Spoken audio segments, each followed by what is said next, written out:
Hello, ladies and gentlemen. My name is Sanford Khan. The title of this presentation is How to Unleash a New Wave of Economic Prosperity. This subject is actually of vital interest to me because being an economic consultant and business author, this is what I speak on and write on, so I'm actually in my home territory. What is the genesis of economic growth, of vibrant economic growth? The genesis of vibrant economic growth are entrepreneurs. It's not the established, it's those men and women of any age that want to put their investment capital at risk and open a business and hire people. Therefore, you have to give these people the incentives to work, save, and invest for their futures.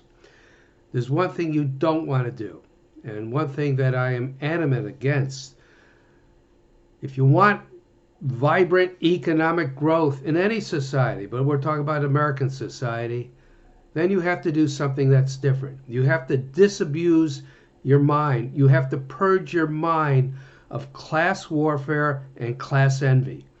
Class warfare and class envy is destructive of investment. It's destructive of economic growth and destructive of a vibrant economic future.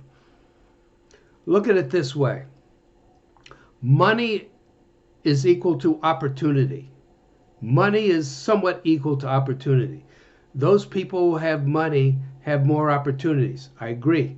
Doesn't mean they're going to be successful. They just have the opportunities. Well, if you're playing the class warfare and class envy game, you're for increasing the taxes, substantially increasing the taxes on those who've done quite well within the rule of law. But if you increase the taxes on those who've done well, what you're doing is you're taxing away opportunity. If you tax away opportunity from those who have done well, are you not also taxing away opportunity from those who wish to do well, who have started a business and want to do well and progress up the economic ladder? There are consequences to every action. Therefore, if you want to grow the economy, have vibrant economic growth, a new wave of economic prosperity, you have to give the people the incentives to work, save, and invest, and disabuse yourself, purge yourself of this goddamn, I hate to say that, I apologize for that. You have to purge yourself of this misconception of class warfare and class envy. You can see that this is somewhat emotional for me. So therefore, how do we do this? We do it through the tax incentives. And we got to think differently. You got to think outside the box. So how to do it? One way of doing it is get rid of the capital gains tax, both long-term and short-term. The capital gains tax should be a big zero. I don't care if somebody invests their money now, today at day one, and 2 days later they have 100% return. The capital gains tax is zero. What will this do? This will encourage new businesses to get capital.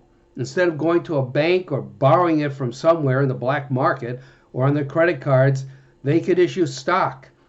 It's a gamble, but it's worth the risk. Investors will be, I won't say be happy to buy the stock, but at least they'll be taking the risk because now there's no capital gains tax and the business does well. They could sell it and keep the proceeds. Now, I know what you could say, well, we're going to lose all this money from the capital gains tax. No, you'll lose money from the capital gains tax, that's true. But businesses will have an easier time raising investment capital.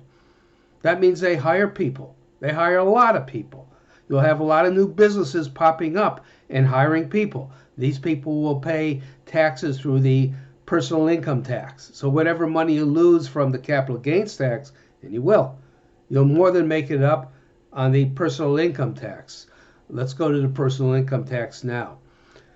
The top rate of the personal income tax should be lowered to 25%. Lowered to 25%. That should be the maximum amount anybody should pay. That means also probably reducing the deductions. But if you want to go further and venture outside the box, as I usually do, well then let's go to a pure flat rate income tax of between 17 and 20%. You would have a large standard deduction for both families and individuals. Let's say a family of 4 would have a large standard deduction somewhere between 45,000 and 50,000. Individuals could have half that or somewhere around there. Anything above that is taxed at somewhere between 17 and 20%. No deductions, just pure flat rate income tax. Therefore, you keep the good majority, over 80% or about 8% of the money you make, and the federal government gets somewhere between 17 and 20%. And obviously, I'm not counting state income taxes. That's something different. But there are no deductions, so you know exactly what the tax code is doing. Now let's go to corporations. Corporations don't pay taxes. It's a misconception to even think they pay taxes. They don't pay taxes. People pay taxes. You and I pay taxes. Corporations do not. It's a misnomer. All corporate taxes, one way or another, are passed on to either the consumer in higher prices for goods and services, the employees through reduced wages and benefits, and to the stockholders in reduced dividends and retained capital earnings. Therefore, get rid of the corporate income tax. What will happen then? Wages and salaries would probably go up. Dividends will definitely go up, and dividends would be taxed at the ordinary tax rate of the individual. Therefore, you would get it back, a lot of it back. But don't forget, you're talking about an economy that's expanding and growing and producing more tax revenue. One other thing that needs to be done, and this concerns a lot of states and local communities, is getting rid of the special licensing requirements for people who start businesses. This is a disincentive for people to start their own business because of these burdensome regulations, not only time consuming, but monetary consuming. These are a burden and reduce the incentive to start a business. People can't afford it. That's up to the local governments and state governments to get rid of a lot of these burden regulations when people want to start a business. Look, at a secure future lies in economic growth. It always will lie in economic growth, vibrant economic growth. If you want vibrant economic growth, you got to give people the incentives to work, save, and invest for their futures. That means you have to start thinking outside the box.